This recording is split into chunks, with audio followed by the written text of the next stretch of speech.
வணக்கம். இந்த பாட்காஸ்ட்டில் மார்கன் ஹோசல் எழுதின த சைக்காலஜி ஆஃப் மணி புக்கோட 8வது சாப்டர் என்னன்னு சொல்லி பார்க்கலாம். இந்த சாப்டரோட தலைப்பு man in the car paradox.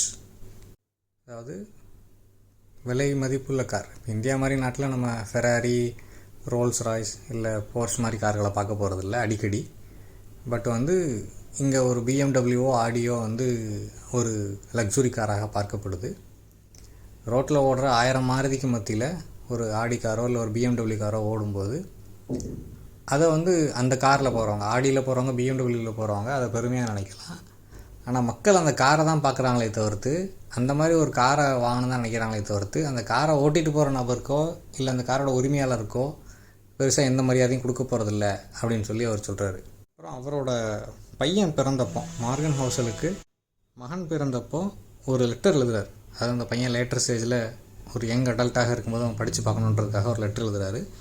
அதில் என்ன சொல்கிறாரு அப்படின்னா, நீ நினைக்கலாம் எக்ஸ்பென்சிவான காரு, ஃபேன்சி வாட்ச்சு, பெரிய வீடு இதெல்லாம் இருந்தால் தான் ஆட்கள் உன்னை சுற்றி இருக்கிறவங்க உன்னை மதிப்பாங்க, உன்னை பார்த்து அப்ரிஷியேட் பண்ணுவாங்க, இல்லை வியந்து பார்ப்பாங்கன்னு சொல்லி நீ நினைக்கலாம். ஆனால் அப்படியெல்லாம் இல்லை அப்படின்னு சொல்லி சொல்கிறார்.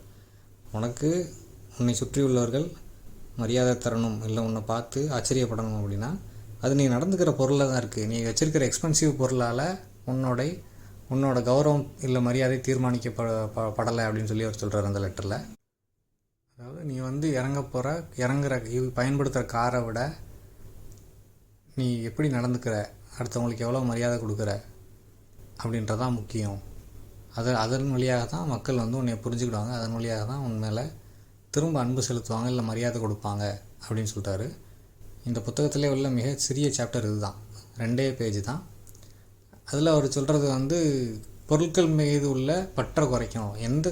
மிக அவசியமாக என்ன பொருள் தேவையோ, இல்லை காரணம் இப்போ அமெரிக்காவை பொறுத்த வரைக்கும் அவங்களுக்கான ஆப்ஷன்ஸ் அவங்க சொந்த மேக்கான ஃபோர்டு, செவ்ரலே. அவங்கள பொறுத்த வரைக்கும் இந்தியாவில் உள்ள மாருதி மாதிரி, சுசுக்கி மாதிரி அவங்க அந்த கார்களை விரும்பக்கூடியவங்க இருக்காங்க. வாரன் பஃபெட்டே ரீஃபர்பிஷ்டு செவ்ரலே காரை தான் தொடர்ந்து பயன்படுத்துகிறாருன்னு சொல்கிறாங்க. அது ரீஃபர்பிஷ்னால் என்ன அப்படின்னா, அவங்க ஷோரூமில் சும்மா நுப்பாட்டி வச்சுருந்துருப்பாங்க, இல்லை ட்ரையல் காட்டுறதுக்கு ஒரு வண்டி வச்சுருந்துருப்பாங்க. அந்த வண்டி ஒரு 2-3 இயர்ஸ் ஆன உடனே அந்த மாடலை படித்து அடுத்த மாடல் போடுவாங்க. அப்போ அந்த 2-3 இயர்ஸ் ஆன வண்டியை எல்லாம் திரும்ப ஸ்பேர் பார்ட்ஸ் எல்லாம், முக்கியமான ஸ்பேர் பார்ட்ஸ் எல்லாம் ரீஃபர்பிஷ் பண்ணி விற்பாங்க. அந்த மாதிரி ஒரு வண்டியை வாங்கி தான் அதோட டேட்டு முடிகிற வரைக்கும் வாரன் பஃபெட் ஓட்டுவார் அப்படின்னு சொல்லி சொல்கிறாங்க.